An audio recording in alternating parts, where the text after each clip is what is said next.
Good evening, welcome to Manchester Film Festival. I'm here with some of the lovely creators of Two Places at One. Please, could you be kind enough to tell me a little bit about the film and a lot about yourself? Hi, I'm Freddie, writer director. Two Places at Once.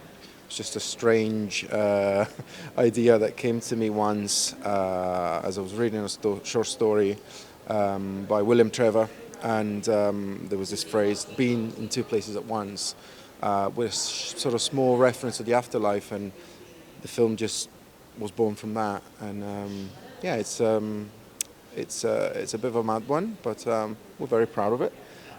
It was great to experiment and explore certain ideas that are usually difficult to explore in a short period of time. But yeah, we really enjoyed it. So hi, I'm Anna Karenina, but everyone calls me Nina. I'm a producer for Two Places at Once. And yeah, it's a lot to do with life, death, and what chance encounters can really do for you. Sure, thank you. I think whatever we talk about the rest of the film, can we acknowledge how good those performances are before we get into it? Are they brilliant? Like, is that rehearsed to an nth degree where it comes across as spontaneous, or is it just natural chemistry that they had together? God, no. So they are just incredible. So Reda Elauza, who, if you watch Pirates, he's one of the three. He's absolutely incredible. Freddie worked on Pirates and then has had a relationship, I've just known Reda for years, and he was the only person really that we could have done this with. And then Mia, what do we even need to say about Mia? Nothing. She's absolutely stellar. They were the two people that you had in your mind, like, from the get-go anyway. Absolutely. No one else was going to do this film. And believe it or not, we had one day of rehearsal with them. It was one day of rehearsal. Yeah, one day of rehearsals, but as a general thing, the script, we had the beats that we wanted to achieve. We had, like, the scenes written, but the dialogue in itself was not set. So we wanted it to be as free and as natural as possible, and then, that's on them. They achieved a lot of that. So that was fantastic. The beats that you do have in there centre a lot around fate as a concept. Is fate almost a third character in this film? I would say so, yes. It's all about missed connections and opportunities and the mad things that happen in life that make life almost stranger than fiction. So yeah, I would agree with you, yes. And although I have to say that the script, all the beats were deliberately vague because I wanted them to bring their own experience, life experience. Because Reda is obviously a bit more used to Mia, to certain areas of London, and they were just perfect for that particular scenario. So yeah, it was really good to see them develop. And again, I must say that again, incredible to think that they did not have enough rehearsal time, and they had to just come up with that on the night. Both characters are at certain points in their life that are primarily driven there by things they haven't resolved rather than things that they have done. Is it relevant that we don't know necessarily in any great detail what those things are? Is that a deliberate space left for the audience to go, you know what, I'm also in that place because of X, Y, Z, and you're not cutting that off by not being overly explicit? I think obviously short films you don't have the time to explore exposition, and I felt it was nice to just show them as they were without really giving them too much background or explain what would happen next, and leave that to the audience. So yeah, it was deliberate. What else are you going to do with it? Like, have you got a bit of a festival run? Are you going to work on a feature? What's the grand plan?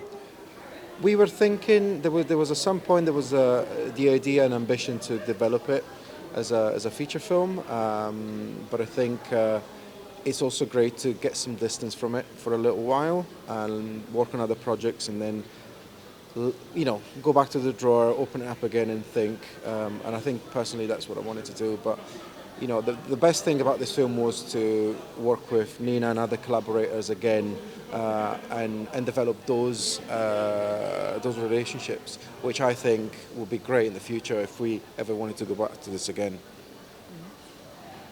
Yeah, completely agreed. Freddie had, like, an outline for a feature. It sort of started as a feature and then became a short because the concept was so meaty. There was so much there. And in terms of collaboration, it's the people that you managed to draw for this is actually extraordinary. Like, I mean, It's also a very pretty film. Like, I don't think we've talked about that. I mean, Rachel Clark. Let's talk about Rachel Clark. I mean, sorry to take the mic off. No, go. We've all been in the film industry for a long time, in different roles, and what that meant was that we could pull some incredible favors. The DOP is, my wife, and she's got a lot of experience. The production designer, everyone's. I would say 80% of the crew on this film are film industry veterans who have been on massive jobs. So it was a boon and a gift for me to ask him to work for me and for us and make this film. So yeah, it was great. But also like a testament to you that obviously everyone said yes. Yeah, You know? I mean- Listen, it was an absolute testament to like one, your idea, to what you created, but three, like we achieved so much in such a short amount of time. It's I think fair to say like heavily ambitious project, especially for a short film format.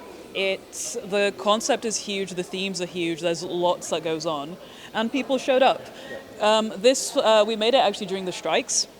So it was also a time where, like short films, it's not like great money. We all know that. We're all doing it like for the passion of it and for the belief in the story. But still, it's like the fact that the amount of people that showed up for us was just breathtaking. I mean, honestly, our crew's crazy. Crazy. I'm meant to keep these to 5 minutes, but I think there's no one waiting, and we're on a really interesting subject. So can we keep going? Yeah. Is it somewhat of an indictment of the film industry that there's so many talented people working on essentially something for the sake of art? I don't think an indictment of the film industry is the right way to phrase it. I think there's a lot that is going on in the film industry in terms of work and opportunity, but as Freddie said, veterans. In this case, I think they did it mainly because, and I will keep saying this, banging on about this, but I mean, Freddie has a pool of people that if you say jump, they'll say how high, Like, he has managed to amass such faith, and like his vision was just so clear from the get-go that everyone, there was no real hesitation from everyone. They were like, yeah, let's go, let's do it. So I think that helped. In terms of an indictment of the film industry, that's a whole long conversation to be had. Okay, well, we'll come back to that another time then. What other projects have you guys got in the pipeline? At the moment, there's a lot of there's a folders full of ideas, and what I've learned from my mistakes on this film is that whatever next thing I'm going to do is going to have to be completely watertight, and I'm going to spend a lot of time on the story, collaborate with a writer, and just make sure that the next project is even better. So personally, I'm taking a bit of time to really understand what that is. You're busy. Yeah, not too busy. But no, I think, so I've just completed post-production on one film, which hopefully will be out in festivals soon, so please have us back. It's going to be called Shrike, so keep an eye out for that. I'm making a musical short film. It's called Stuck. Wish me luck. We have a film here this year called Stuck. I know. I imagine the concepts are very different because that does really not hope strike me so. as a musical concept. No, I really, really hope so. But yeah, so we're shooting that in summer. So, best of luck to me because I didn't really understand what making a musical involved, and now I'm knee deep into it, so to speak. Awesome. Thank you very much for your time, guys. Thank you so We'll much, have a Alan. little chat on the screen after the film, but enjoy the festival. Thank you for coming. Thank you so much. Cheers.